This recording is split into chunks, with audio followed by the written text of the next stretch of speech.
when you've learned to make puff pastry. Here's what you do. Vol au vent, appetizers, patty shells, feuilleté au jambon, and Pithiviers. It's puff pastry to go today on The French Chef.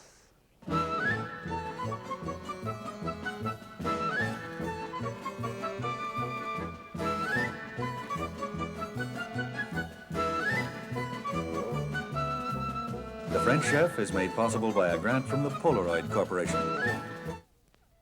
Welcome to The French Chef. I'm Julia Child. All those beautiful pastries that you saw are made out of one splendid dough called French puff pastry, or pâte feuilletée. Pâte means pastry, and feuilleté means leaves. And everyone is very fast to assemble once you get the dough on hand. Once you get the dough made, and once you get it made, you can put it in the freezer and you can keep it for months. And then when something special is about to happen, you take it out of the freezer and whip it together, and in really just a few minutes you have one of these splendid things. And you can make first course things. You can make the vol au vent filled with creamed lobster, all kinds of little cakes and cutouts and things like that. And I'm going to show you what it looks like in case you don't remember. There's just a piece of puff pastry, a fleuron.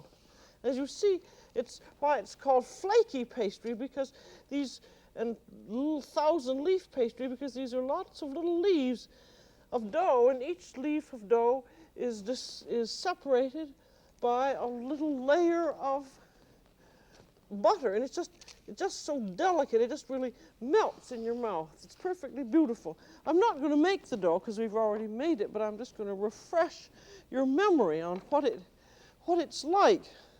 Because you have two parts. You have dough and you have butter.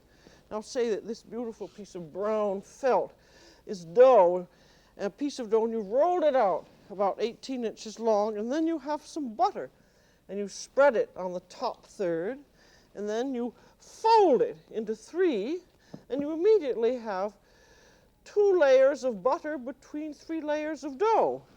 And then you roll it out again. There are your layers. And you fold it again into 3, and you have immediately tripled all the layers. And then you let it rest, and you roll it out again and fold it again, and you continue doing that for 6 times, and each roll and fold is called a turn, and then there you have your dough. And what we're going to do is a Pithiviers, because it's a round shape, and here it is. And we've done so many rectangular shapes, I thought the round one would be nice. And inside is an almond filling. It's almond and butter and cream and rum. And this was invented in the town of Pithiviers, just south of Paris on the way to Bourges. And this was a photograph of a Pithiviers, which we bought in Pithiviers and photographed just south of the town where we had a picnic. And this is little flowers and greenery around. And here's again how to spell it. It's not P-T-A, it's Pithiviers with an S. And that's the name of the town. And as this has an almond cream in it, we're going to make the almond cream first because we already have the pastry. The pastry, if you'll remember, was in our show called flaky pastry. And the almond cream is something that has many uses. I'm going to put in half stick, or 2 ounces of soft butter, and 1/3 of a cup of sugar. And as you'll see, this is very quickly made, particularly if the butter is already soft. You just stir that around until it's nicely mixed up and a little bit fluffy. And then in goes 1 egg. And then we have 1/2 a cup, or about 2½ ounces of blanched powdered almonds. You can buy these, or you can do it in the blender. And then about 1/4 teaspoon of almond extract. In France, when you buy powdered almonds, they always have a little bit of almond extract in them to give them, of bitter almonds to give flavor. So we use almond extract because bitter almonds are against the law. It was a 1/4 teaspoon of almond extract, a 1/4 teaspoon of vanilla, and 1½ tablespoons of dark rum. If you don't like rum, you could put in some more vanilla, but the rum is absolutely marvelous. And that's about 1.5 tablespoons. And then you just stir it all up. And then you have to chill it. And you'll see why. So just put that into a little bowl and stick it into the freezer. That should take about half an hour to freeze, or you can make it way ahead of time and always have this delicious stuff on hand. And just take a little taste of that, and you'll see why the Pithiviers is so good.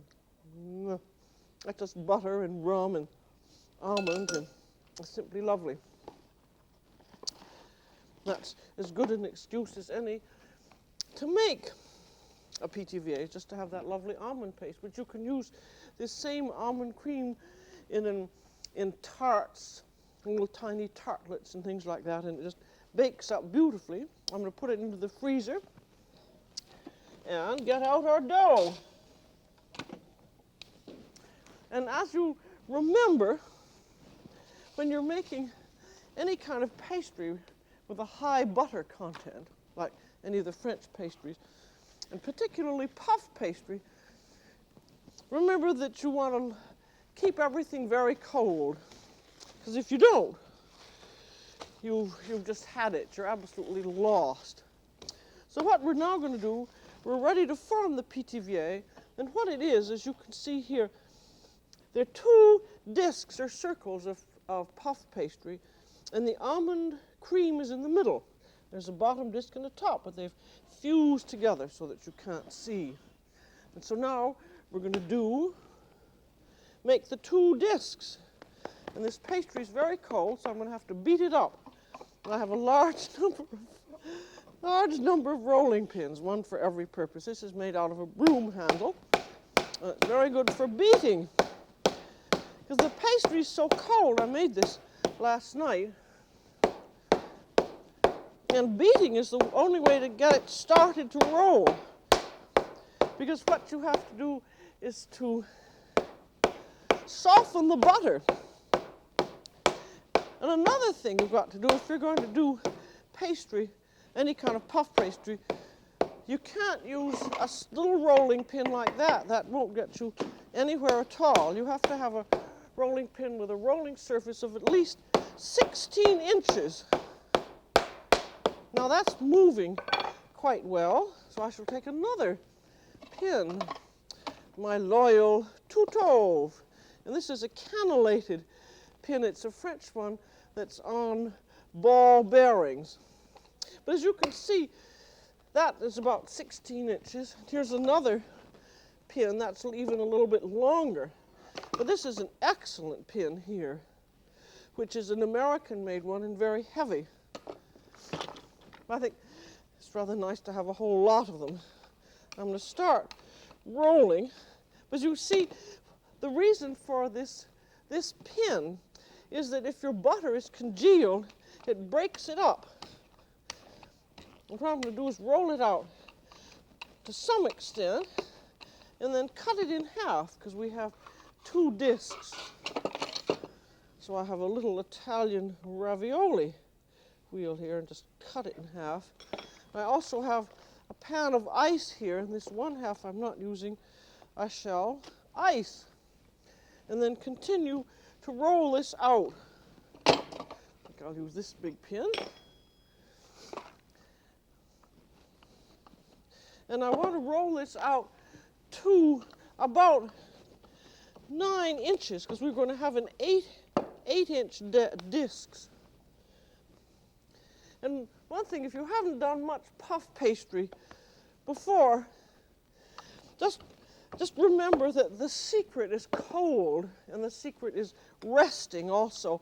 And if you find that your pastry is softening at all, immediately refrigerate it, just like this, for about 10 or 15 minutes. And and then start in again. Now we have, I've got a bowl here that's 8 inches across, or these are French vol au vent cutters. You get them in a set, and they have a little hand hole, and you can just put it on and cut around. If you go over to France, you can get some of those. Now this it's very important that you don't roll this too thin. We want it to be between 1/4 and 3/8 of an inch thick. And this is the recipe using 1 pound of flour, which just about does what you want. And so I've got my cutter on.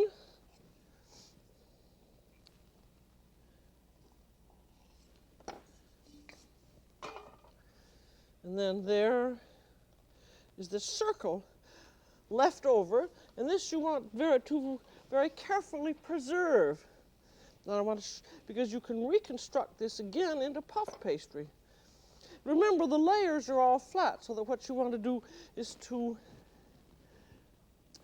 reconstruct it in a flat way. I'm just going to give you an idea. Take some water and paint the edge, and then you want to fit it together as though it were a puzzle. Trying to make it. See, I'm just putting the edge to the edge.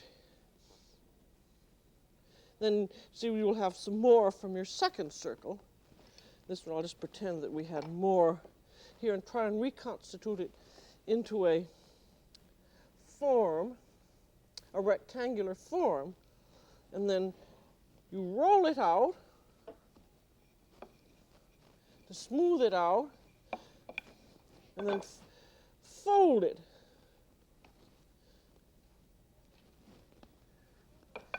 And roll it out again and fold it. I'm not going to do the whole thing, but you give it about 2 turns and let it rest, and then give it 2 more turns. I'll just put it there to get it out of the way. I'm just giving you a quick idea of what to do. But after you've done something from this full puff pastry, that you then can use it for a great many other things if you have reconstituted it that way. So now this is the bottom disc, and this goes onto a baking sheet. Roll it, get in the habit of rolling it up on a pin and unrolling it on the sheet. And this is a dampened baking sheet, because it's to grip. The bottom of the pastry is supposed to grip onto the sheet so that it will rise. So now we'll do the second piece of pastry. And I'll use another pin. I'll use a French olive wood pin, which is a rather nice one without handles. Slightly warped in the middle, but that doesn't seem to make too much difference. Another good thing if you're going to do a lot of pastry is to buy a marble that will fit your refrigerator. This marble's cold, and I've had the marble for some time, so I actually bought the refrigerator to fit the marble. Now there we are, and you see it's a little bit, you lift it up to let it shrink if it will, and you always want to have about 1/2 inch around the edge of your pastry, because the far edges of the pastry, the leaves of dough and butter are not as even, so that you always want to have a little border. There you are again, your precious pieces of pastry. You don't have to reconstitute them right away. Just lie them all together on a baking sheet. Then we're going to put this all together and refrigerate it. So put a little tiny bit of flour on, and then put on some wax paper, and then there's our bottom disc, and I'm going to put a little tiny bit of flour on that, and then a bit of wax paper on that, and then it's all going to be chilled.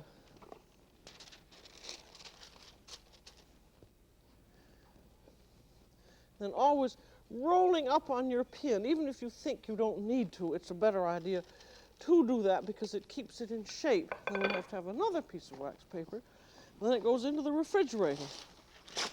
Actually, in this case, because the pastry is still cold, I could have gone on from here, but I just wanted to impress upon you the importance of keeping everything cold. So I'm going to go back and forth to the refrigerator all the time. Then you've left that in there for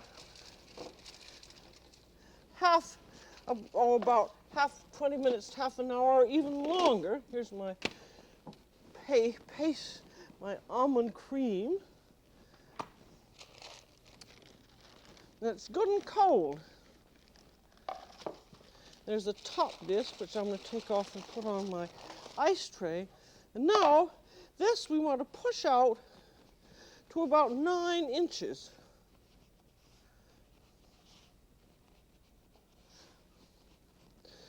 Why not have cut it to 9 inches in the first place, you may well ask. I don't really know, but this is just the way it's done. I think the idea is that after you've rolled it, for one thing, it shrinks up a little bit. Now I'm going to see if that's come out. You see, you want that to come out all around the bowl about 1/2 inch. And then on goes our cold almond paste. And this is about 4 inches in diameter. And the reason that you have it in a cold lump like this is because as soon as it gets into the oven, it begins to spread out. And what you want is to have it in a lump so that it's not going to start spreading. Well, you'll see in a little minute why. So there's the cold lump of almond paste. Now we rapidly roll out the other disc to about 9 inches. But you just, if it's a hot day and this pastry is softened up, it gets just about as soft as butter. You can't do one thing with it. So I think if you've tried it, you'll know what happens. But it just gets so soft you just can't do anything with it at all. So I think now we're going to seal the top disc to the bottom, and I'm painting all around with water, which will act as glue to glue the dough together. And then the top disc goes on. It's spread out just to meet the edge. And do remember in this not to roll it out too thin. Now we have to seal the edges, but also we're going to have to make a little hole anyway for steam to escape. And it also allows you to press everything together, and if there are little air bubbles, the air can go out the hole. But now here, take the side of your hand and press hard all around the edge of your almond cream. And then take your fingers and press hard to seal that dough. Because what is happening is what happens as soon as this gets into the oven and the heat gets into it, the almond paste begins to spread out. And what you want to do is to get the edges cooked enough so that the almond paste won't leak out. It's a kind of race between almond paste and the dough. And now again, refrigerate. Because you're going to have to make the decorations, and it's hard to make the decorations in the pastry if it isn't really cold. And you'll see again the difference, because if it's soft, it's just hard to handle, about, say, 20 minutes, half an hour. Or you could even do it ahead to that time and keep it for a day or two. That's good and cold. And these decorations, as you see here, you have scallops around the sides, and you have these little swirls in the top. And we're going to first do the scallops. So here is your bowl. And of course you want to have it high enough so that it doesn't touch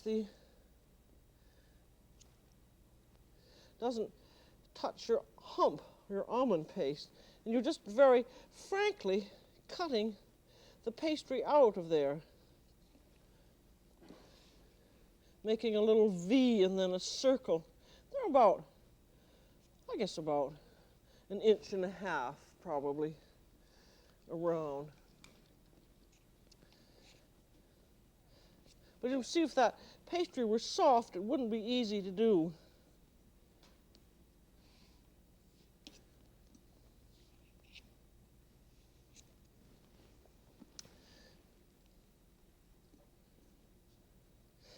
I think the Pithiviers shape is so pretty. These decorations, which always look very fancy, and then turn out to be rather simple-minded in a way. There you see, there you're. And then take the bowl and press in, and that gives you a final seal. See, there's your scallop around the edge and the seal where the bowl was. And now we're going to glaze it. And this is just before you bake. And this is the usual egg glaze of 1 egg beaten with 1 teaspoon of water. And you do this just before you bake. Because if you glazed it ahead of time, then the glaze wouldn't have any effect. And it's going to have a double glaze. It certainly looks like a disembodied something or other, doesn't it? But it'll look quite different when it's done. Now you have your little chimney, your little hole here for escaping steam, and you want to keep the hole open during its baking, so make a little funnel. I'm just using the buttered pastry tube. Squish it way down in because it comes out, and then glaze again. You can make a funnel out of aluminum foil or anything else. But I think the pastry tube end is very good. Be sure when you're doing the glazing that you don't let it drip down on these edges here, because if you do, I'm going to do a little bit of pushing together there. If you do, some parts are not going to rise, like that one. I'm going to take that off. And now, you're ready to do the top swirls, which you do right down through the glaze. And you take a little knife, and you cut down, it's about 1/16 of an inch, right down into the pastry itself. I happen to like the swirl design the best, but you can do other ones if you want, or you could even put pastry cutouts on. Though I think the traditional one is this kind of a swirl. And I'm sure that if you were from Pithiviers, you'd be able to do it much faster than I can. Now, this is interesting. Here it is raw, and here it is cooked. It's really hard to believe that the one is going to turn into the other, but it does. So now, as soon as it's glazed, it is ready to bake. And you want to bake it, all puff pastries bake in a hot oven. And when it's a large piece like this, it's a 450-degree oven. If it was a little bouchée, it would be 500. And you put it in the lower middle level of a preheated 450-degree oven, and then you set your timer for 20 minutes. But you look at it in about 15 minutes.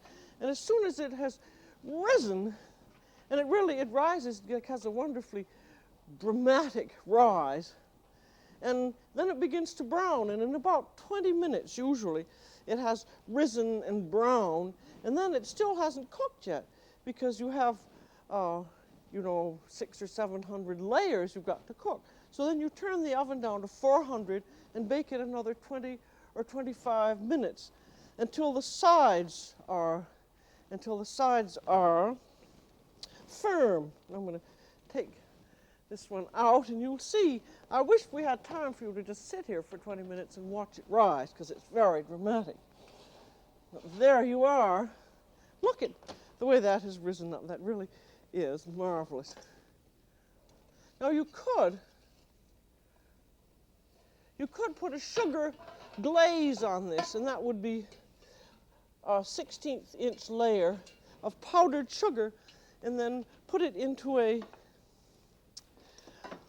500-degree oven in the upper third until all the glaze had browned. But I think with the double egg glaze, you don't need the sugar glaze, which I think is really it's much easier not to have to do it in that 500 oven. Sometimes overcooks it. And as this is, I think it looks absolutely beautiful this way. So why do anything else?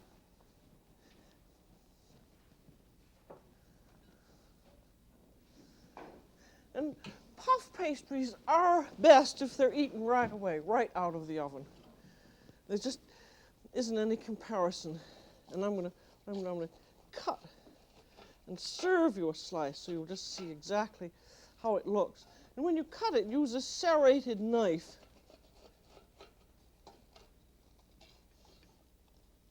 There it is. And it's really, if you've never eaten anything with puff pastry before, it's just a delight. You can't believe it. It's so good. I want you to see how that looks. Now, the Pithiviers, this lovely round shape, you can use also for a ham pie. This is the feuilleté au jambon, which we made when we did the puff pastry show. So you could have a creamed ham filling, or you could have a cheese filling in it, and it's lovely. So that, look at all the things you can have if you know how to make puff pastry dough. That pâte feuilletée. You have not only the feuilleté au jambon, you have the little bouchées, and you have appetizers and fleurons, and that handsome vol au vent. But I really think that Pithiviers shows off puff pastry in the most glorious ways of all. So that's all for today on The French Chef. This is Julia Child. Bon appétit.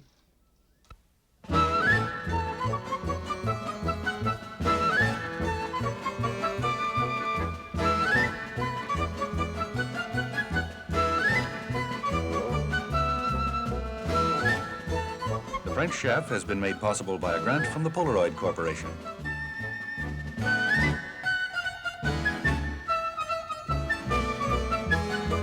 Julia Child is co-author of Mastering the Art of French Cooking, Volumes 1 and 2.